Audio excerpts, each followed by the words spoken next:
Hey, welcome to the P of Me, the Sounds of My Emotions thought of the day. I just wanted to get on here really quick to really just basically get this burden off of me of what the Lord had dropped in my spirit. Um, like I said, and like I explained sometimes, you know, you have to know how God talks to you, right? And you have to know when he wants you to share things. You have to know if he just wants you to pray about things.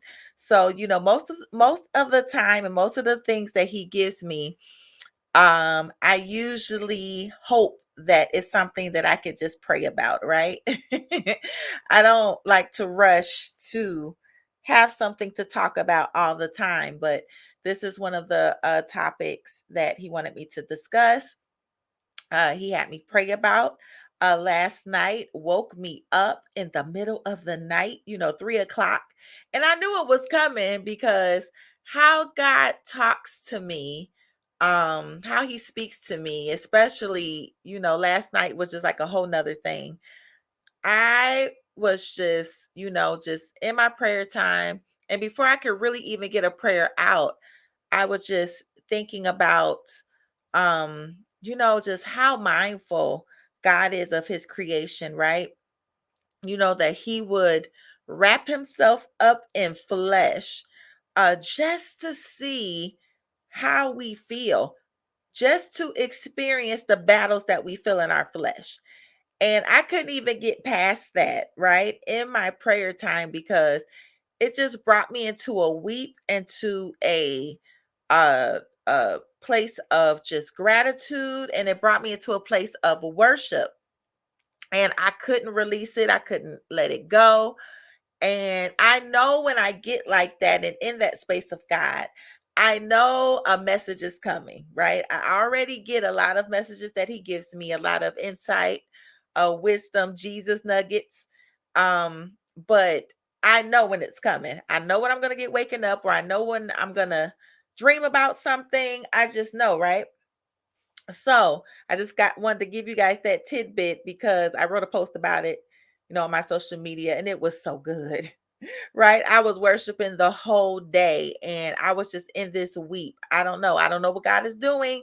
He's doing something, right? For his children, for his remnant, right? He's doing something. But anyways, in that middle of just like wrestling and tossing back and forth in my sleep, it's just something that he's pressing up on me this month about a little leavening the lump, right? So I just keep hearing it. I'll say it in prayer, and then I'm like, okay, God, what are you talking about? And so he wanted me to get on here and warn, his children about rising too fast, right? It's so much into it. I'm getting into it. I'm getting there. About rising too fast, right? So really what that came from is Galatians. It's also in an I believe in Corinthians as well, but it is in Galatians, and this was written by Paul the apostle, and it's in the fifth chapter. So the fifth chapter of ninth verse says, "A little leaven leavens the whole batch of dough." So for any bakers out there, I bake. You kind of know what this means, right? So then I know I was just reading that verse, but then I'm like, let me read a little bit upward, to kind of see, what Paul was referring to. So he says, this is verse 7, talking to the Galatian church, right? Because there were a lot of believers there, right? But there were a couple of teachers. There were a couple of teachers that were not even preaching the or teaching the gospel at all. Not even necessarily another gospel. It just wasn't the gospel at all. So they were teaching these Galatians, something totally different than what they were believing in. It was not the message of Christ. It was not what Paul was teaching them, but it was something totally different. And it just only required just a couple of these teachers speaking and teaching false doctrine that led all these people, right? Because there were more believers of Christ than it was these teachers. It only took a little bit, right? So when we talk about it takes just a little leaven, right?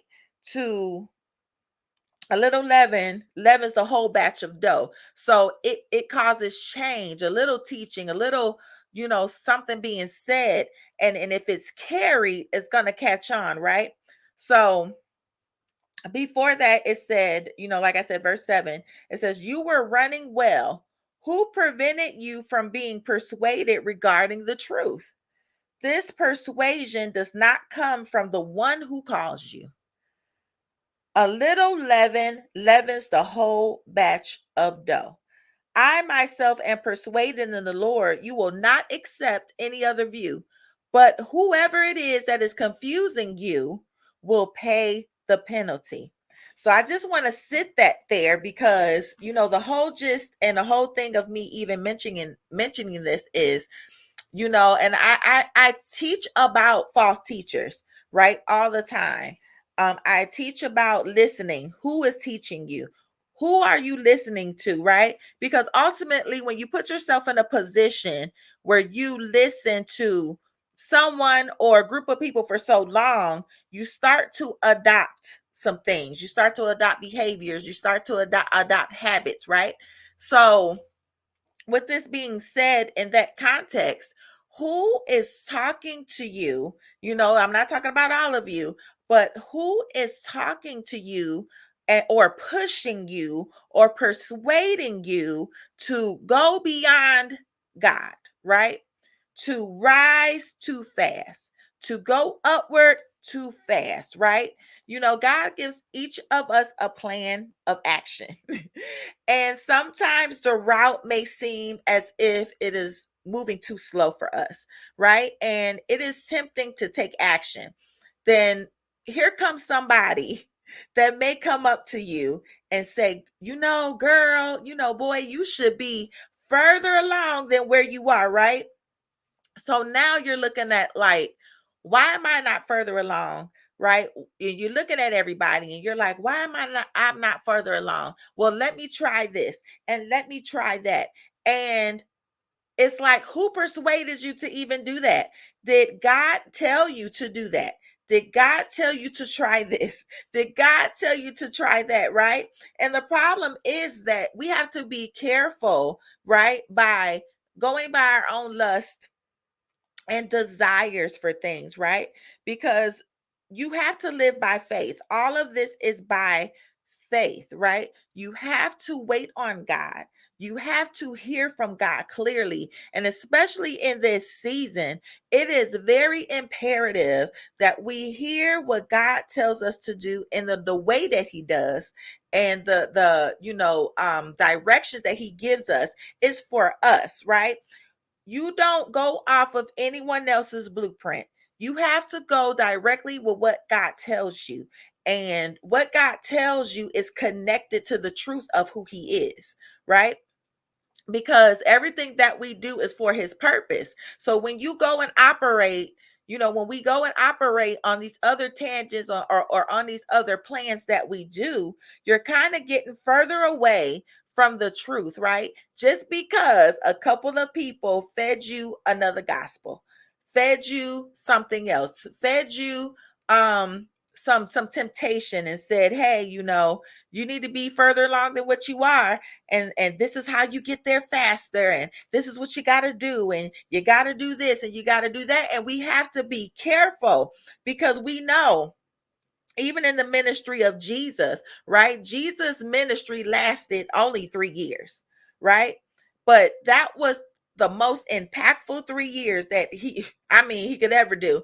But in the meantime, before then, there was a time where we didn't read what happened to Jesus, right? From 12 to 30, from age 12 to 30, those in between years, we did not know what preparation that Jesus had. So, you just think about it. Jesus is born. There's been so many promises spoke over his life. He's supposed to be this. He's the risen Savior, and people know this, right? His mother knows this. His father knows this, right? And so the thing is to be tempted to kind of rush, right? To rush in position because of what was said in the plan.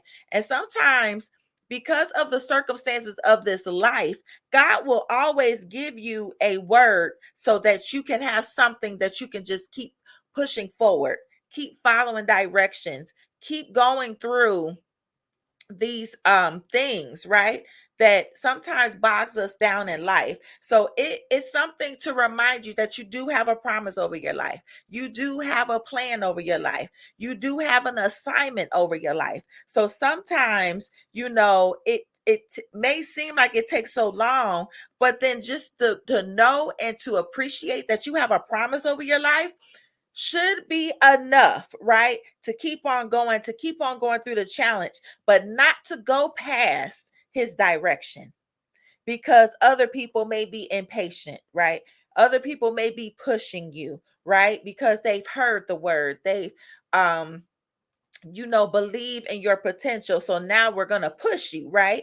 So you have to be careful, right? Because it can just have you rise so fast that it doesn't become a good quality. So even with that, I'm like, well, God, how did you want me to explain this? Because I love using examples so that I can break it down, right, in a way where it can be clearly understood. So I went, right, like I said about the bakers, because it talks about leaven, right?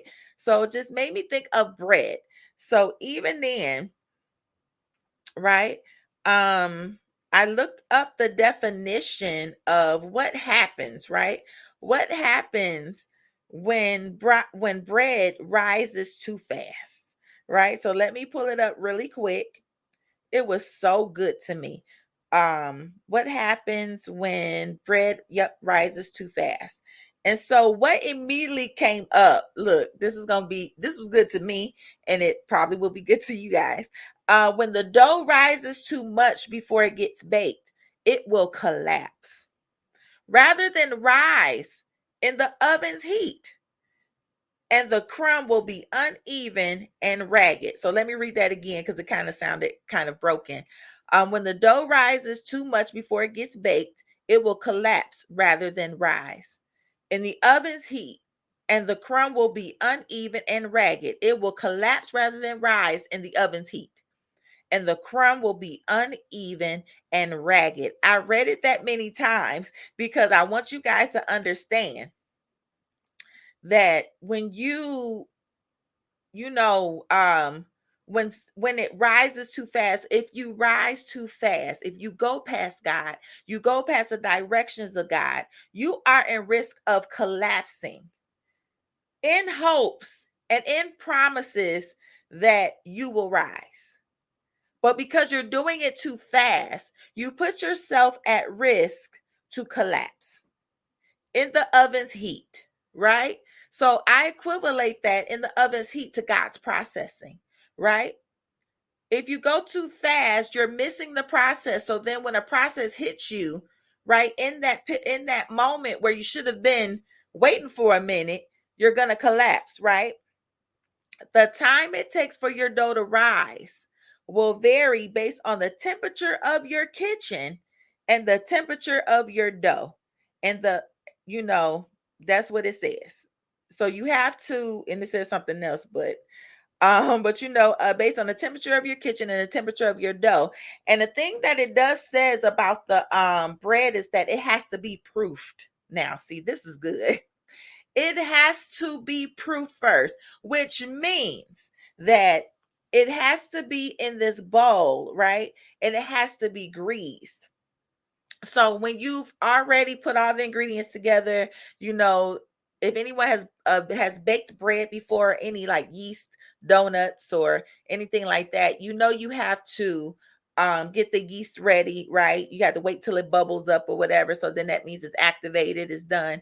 And then you start to add your ingredients, right? So once you do that, you put knead all the dough and stuff together, you put it in a bowl so it can rise some more, but you have to have time for it to rise, right? But the bowl has to be greased. It has to be oiled, right? You have to be anointed. Right? There has to be oil in your period of baking. So there's oil there for you to settle it so it won't stick, right? And also proofing the dough, make sure that it gets all the flavor, it gets all the taste that it needs. Because if you don't proof it, if you don't proof the dough, sometimes it'll rise, but it's not going to be good. It's not going to taste good. It's going to taste really bland. It's going to maybe look good, but it's going to taste really bland, right?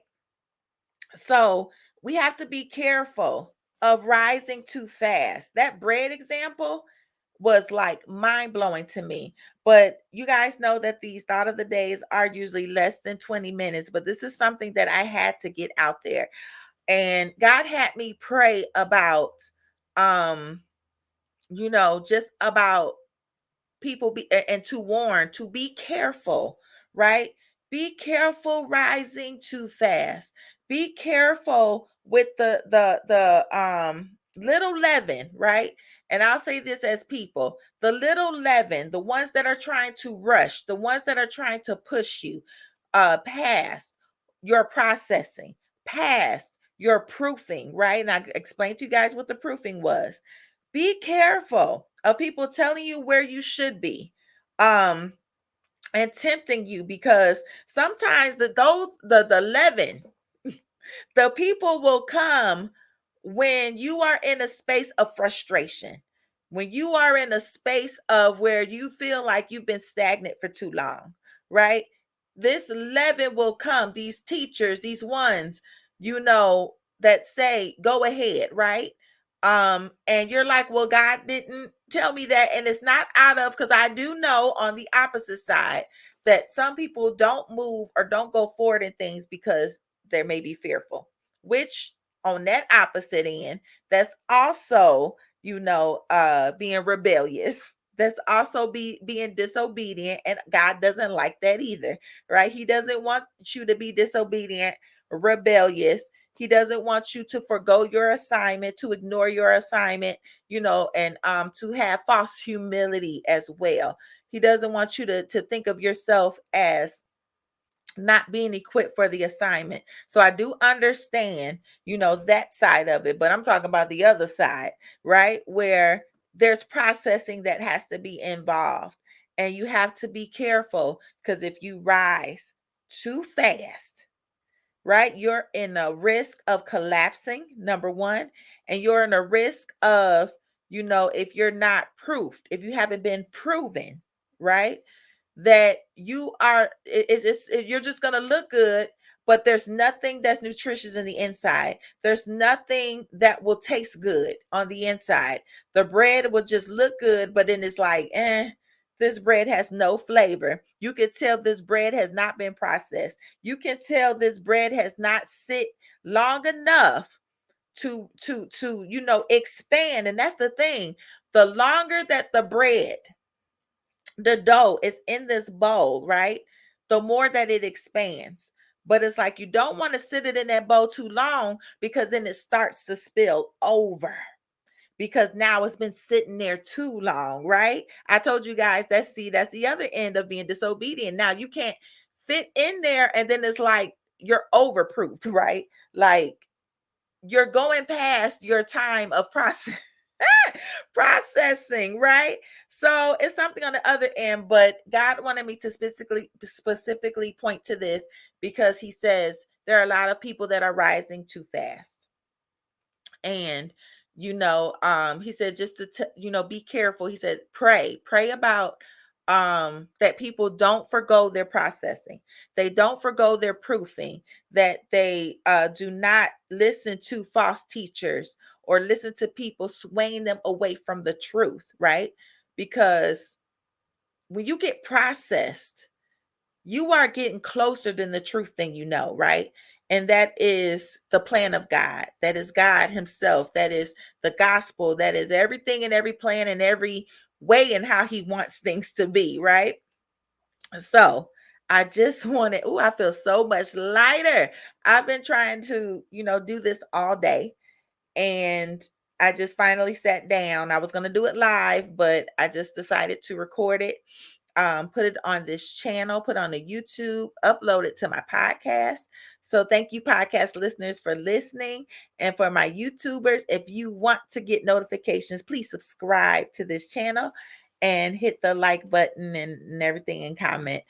So I pray that this helped you. The thing that is difficult about standing and speaking for God is that the messages that he gives me is not always, it doesn't sound good all the time, right? Um but I can't tell God how I want to say things or what I want to do, right? I have to do things how he wants me to do and to say things how he wants me to say it, and like I said, I was hoping and praying that this stayed as a prayer, right? Like, God, okay, you got me up, I prayed, my job is done. Can I just go about my business?